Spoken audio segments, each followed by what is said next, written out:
I think I'll read back a little bit. Daniel went on with, what's it say about a religion when its God is so thin-skinned that if you question or expose, yeah, he's on a CB talking. What's it say? Yeah, Daniel.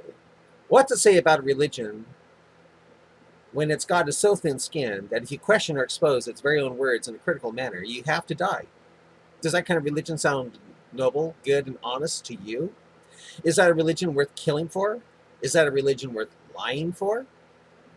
A voice then tried to change the subject by saying, we can have you arrested and shipped off to Pakistan, where you will never be seen again for not only being a hater, but for having guns and a cannon in your truck. By the way, why a cannon? It's not a very good weapon. Daniel then responded on his CD with, hey, if it scared you off the road, well, hey, it scared you off the road, didn't it? But why a cannon, you ask? Because if the DOT pulls me over, finds me not only armed, but carrying a cannon in an attempt to protect myself from Islamists, it might make a whole lot of news and actually keep me from going to Pakistan. Also, if it makes a lot of news, then all the sleeper cells Neville and I set up throughout America while trucking might actually might become activated when I tell the news about the packets I was putting out in rest areas and truck stops. All to do is pick up a packet, show it to the camera, then in the process, everyone might wake up to the evil threat Islam poses to the world when those who have those CDs take them and download them onto, say, YouTube with information on Islam. And it goes viral. And like a joke spreading around the world, becomes greater exponentially till Islam has a Horror of Dracula movie end to it, where the guy fighting Dracula rips open the curtains of Al-Taqiyya to let the sun shine in, and turns a blood-sucking count, Islam, into a bunch of harmless dust with the sunlight of truth. Truth will be Islam's undoing eventually. I'm sure of it. We need to take that cannon of his brother. Shoot out his tires, a worried voice commanded. Daniel and Sally suddenly heard more gunshots. Daniel looked at Sally. I guess this is where it all ends. If it is, so be it. Still, I'm not going down without a fight. Daniel slowed his truck. Daniel slowed his truck. When it came to a stop, he heard shouts of Allah is greatest coming over the CV, followed by Muslims getting out of both SUV. Muslims getting out of both the SUV and the Kenworth. As the assassins crept up behind the truck, Daniel pulled out the Pikachu and tossed it to the side before taking out both guns.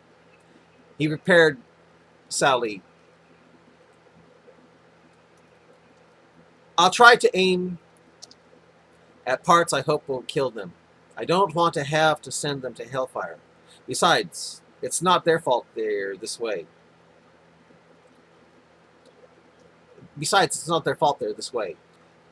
They didn't ask to be born into such an evil satanic religion. So lifted up the magnum.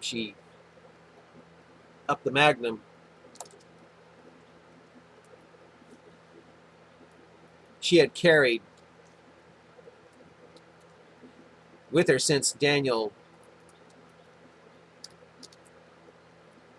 chained up the truck and said,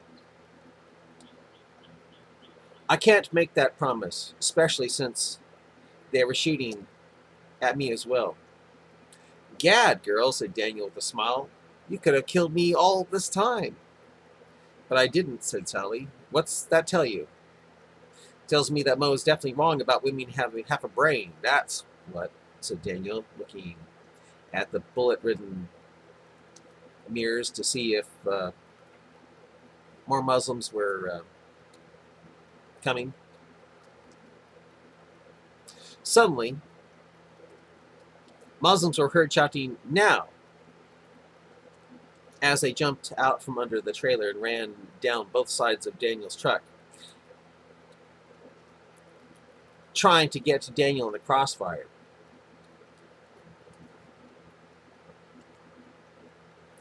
While shouting "Allahu Akbar" as they made their charge. Just as they were about to jump into the cab and obey Quran 911:38-39, shooting blindly, both fell back, mortally wounded by Daniel and Sally. They immediately began firing when they felt the truck rock from the added body weight. The Muslim Daniel shot managed to crawl away, but the one Sally shot didn't, and was twitching on the side of the road in the slush. Daniel pointed his gun and camera at the crawling Muslim, shot in the upper chest, and shouted, "Throw me your gun so I don't shoot you again if you think if I'm an evil kafir the Quran makes me out to be." "Ah, you shot me!" gasped the jihadi in great pain on the pavement of the road. "You think I can toss you my gun?" "Then leave," said Daniel, pointing both his gun and camera at the man. The Muslim dropped the gun and started hobbling back to the SUV, his face contorted with pain.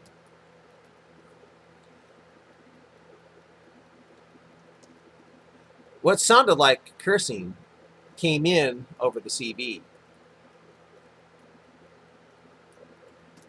Daniel jumped over to the other window where Sally was and saw the Muslim Sally had shot the second Muslim. Where Sally had shot the second Muslim.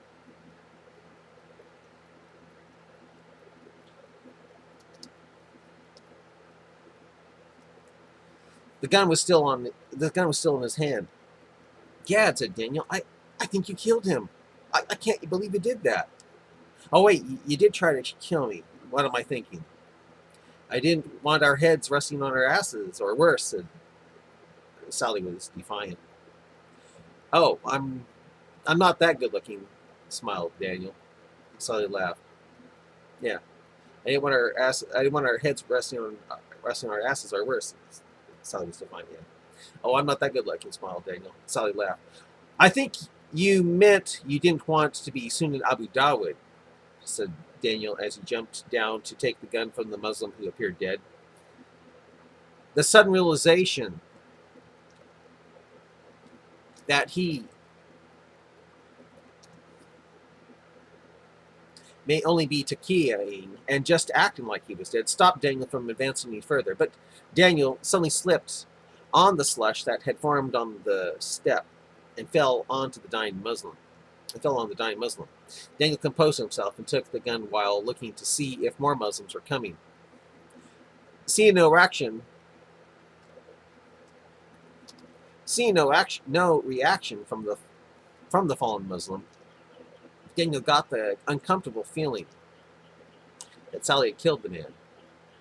Daniel felt a bit guilty, but knowing that others might try to obey Quran 9:11:38-39, he quickly got back into the cab, where he picked up the CV and said, with shaky hands, "Guys, I don't think Sally meant to kill your fellow. He seems dead and will need help if he isn't, especially being that I actually fell on him. But if you try to kill me, expect more of the same. We're not going to let you Allahu Akbar our heads off without a fight. We won't go gentle into that good night." Daniel turned off the recorder on the camera, then started it up again. He was just about to jump out of the driver's side door to pick up the gun lying on the highway, but the sound of gunfire and bullets whizzing by kept him inside the cab. Another Muslim From the SUV came Alu Akbari with a machine gun in his hands. As the machine guns started striking and shattering the fiberglass siding of Daniel's cab and putting holes in the windshield, Daniel, without looking, used what was left of his mirror to fire in the direction of the approaching jihadi while holding up the shield. The jihadi was almost parallel to Daniel's cab and firing constantly. As the bullets pounded into the thick, heavy metal, Daniel's adrenaline managed to hold up as he... General's adrenaline managed to hold up. Oh, yeah. The jihadi was almost parallel to Daniel's cab and firing constantly. As the bullets pounded into the thick, heavy metal, Daniel's adrenaline managed to hold it up as he crouched on the driver's seat. Sally screamed as the bullets whizzed past her.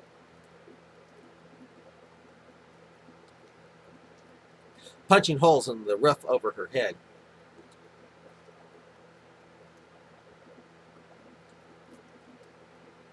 Daniel fired blindly, using the guy's shouting of Allahu Akbar to direct his shots.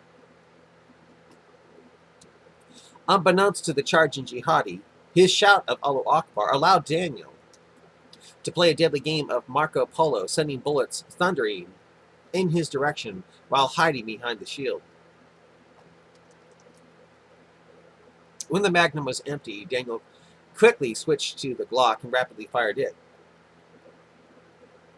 As Daniel fired away, the shout of Allahu Akbar became an Allahu followed by a clicking sound, which indicated to Daniel he had run out of bullets. "It's over," said Daniel to the terrified Sally, as she braced for the Muslim to jump up and spray machine gun bullets into the cab.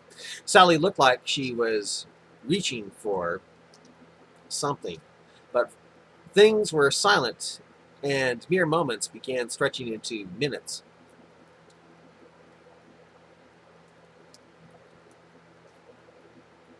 Daniel and Sally looked cautiously out of the driver's side window and saw the jihadi lying dead at the step of Daniel's cab. The machine gun was still smoking in his hands, with chunks of flesh missing from his back, where the bullets had torn through him. Daniel felt sick at what he had done, but knowing the jihadi bullets would have probably killed the both of them, the sick feeling eased up a bit. Daniel looked at the Kenworth behind him and saw that the first Muslim he had shot was sitting in the middle of the road with a shocked expression on his face.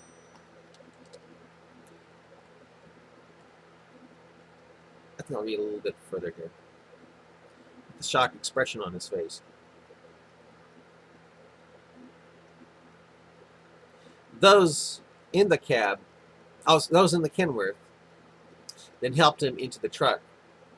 While they were helping their fellow jihadi, Daniel quickly grabbed the gun on the road and took the dead jihadi's machine gun. Daniel got back up into his truck and nervously picked up the CB Mark. He calmed down his shaky hands and warned the jihadis.